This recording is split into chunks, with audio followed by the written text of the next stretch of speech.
The government hospital waiting room hummed with the lazy whirl of a ceiling fan, its blades pushing thick, humid air in slow circles.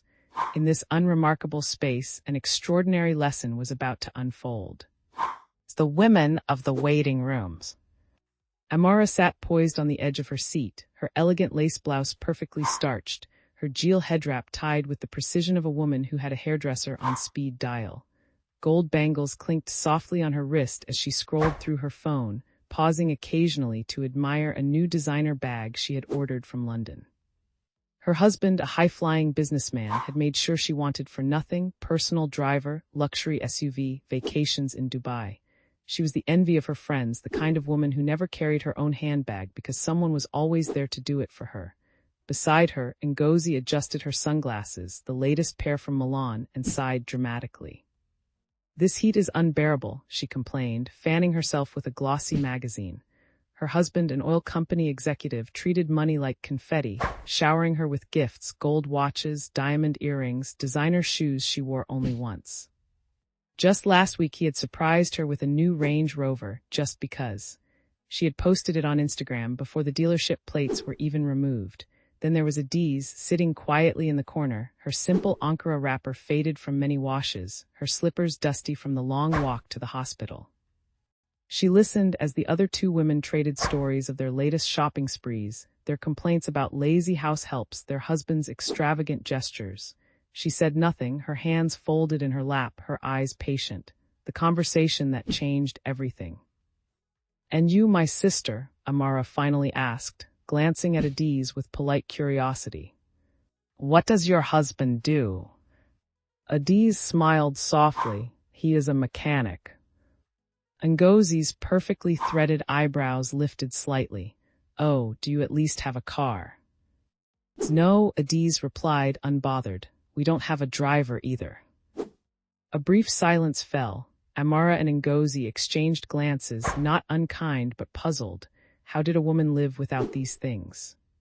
Then Adaeze continued, her voice steady. "But when I am sick, he sits by my side all night, holding my hand. When I am tired, he rubs my feet without me asking. When I am worried, he listens, really listens, until my heart feels lighter." The air in the waiting room shifted. The hum of the fan seemed louder.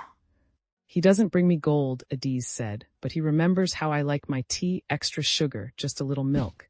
He knows when I've had a bad day just by the way I sigh. And when I wake up at night from a bad dream, he pulls me close and tells me stories until I fall back asleep." Amara's phone lay forgotten in her lap. Ngozi's magazine had stopped mid-fan. The moment of truth. Outside, the scorching sun blazed as the three women finally stepped out of the hospital. Amara pointed to her sleek black Mercedes, the driver already holding the door open. Ngozi gestured to her pearl-white Range Rover, its engine purring like a contented lion.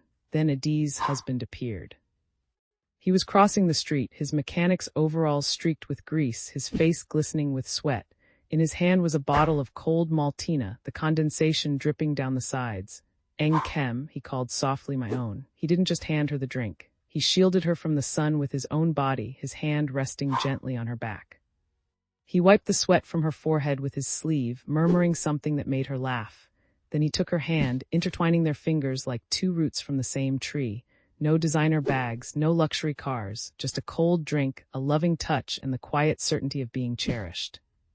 Amara and Ngozi stood frozen, their expensive cars suddenly feeling hollow, the real measure of wealth. In that moment, the truth became clear. Wealth is not in the things you own, but in the love you hold. A man who buys you diamonds but never listens to your fears is poorer than a mechanic who knows the exact way you take your tea.